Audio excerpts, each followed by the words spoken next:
Assalamualaikum warahmatullahi wabarakatuh. Setiap musibah yang menimpa manusia adalah karena dosa dan perbuatan maksiat yang dilakukan. Dalam surat Asy-Syura, Allah Subhanahu wa taala berfirman, "Dan apa saja musibah yang menimpa kamu, maka adalah disebabkan oleh perbuatan tanganmu sendiri, dan Allah memaafkan sebagian besar dari kesalahan-kesalahanmu." Semua musibah yang terjadi, kesulitan yang dialami, bahkan sempitnya rezeki, penyebabnya adalah dosa. Ali bin Abi Thalib radhiyallahu anhu pernah mengatakan, "Tidaklah musibah tersebut turun, melainkan karena dosa. Oleh karena itu, tidaklah bisa musibah tersebut hilang, melainkan dengan taubat." Hal yang sama juga dikatakan oleh para ulama salaf, sebagaimana disebutkan oleh Ibnu Qayyim rahimahullah. Di antara akibat dari berbuat dosa adalah menghilangkan nikmat, dan akibat dosa adalah mendatangkan musibah. Oleh karena itu, hilangnya suatu nikmat dari seorang hamba adalah karena dosa. Begitu pula datangnya berbagai musibah juga disebabkan oleh dosa. Maka ketahuilah, setiap musibah yang datang menimpa manusia atau menimpa suatu negeri, maka itu disebabkan karena dosa dan maksiat yang telah merajalela. Allah Ta'ala berfirman, "Apa saja nikmat yang kamu peroleh adalah dari Allah, dan apa saja bencana yang menimpamu, maka dari kesalahan dirimu sendiri." Quran Surat An-Nisa ayat 79. Bukankah saat ini banyak kesyirikan yang telah terjadi?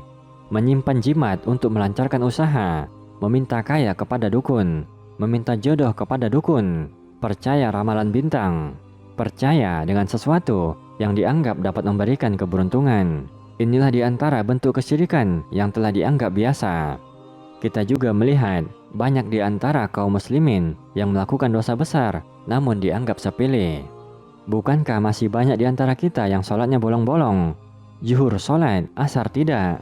Maghrib sholat, isya tidak. Padahal meninggalkan sholat adalah perbuatan dosa besar, yang mana dosanya lebih besar daripada membunuh, berzina, dan berjudi. Itu semua mengakibatkan hilangnya nikmat dan datangnya musibah. Maka agar nikmat tidak hilang dan terlepas dari berbagai musibah, marilah kita bertaubat yang sebenar-benarnya, taubat nasuha. Allah Ta'ala berfirman, "Yang demikian itu karena sesungguhnya Allah tidak akan mengubah suatu nikmat yang telah diberikannya kepada suatu kaum, hingga kaum itu mengubah apa yang ada pada diri mereka sendiri. Sungguh Allah Maha Mendengar, Maha Mengetahui." Quran Surat Al-Anfal ayat 53. Maka perbanyak taubat, istighfar, memohon ampun kepada Allah Subhanahu wa taala. Dengan istighfar, kita akan mendapatkan berbagai kemudahan, berbagai nikmat, hati dan rezeki yang lapang.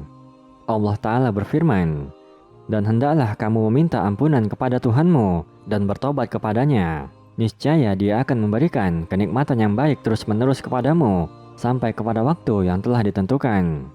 Quran Surat Hud ayat 3. Hendaknya kita renungkan sabda Nabi Shallallahu Alaihi Wasallam. Tatkala kita melakukan dosa, Allah Ta'ala segera menegur kita, yang mana itu adalah bentuk kasih sayang Allah kepada hambanya.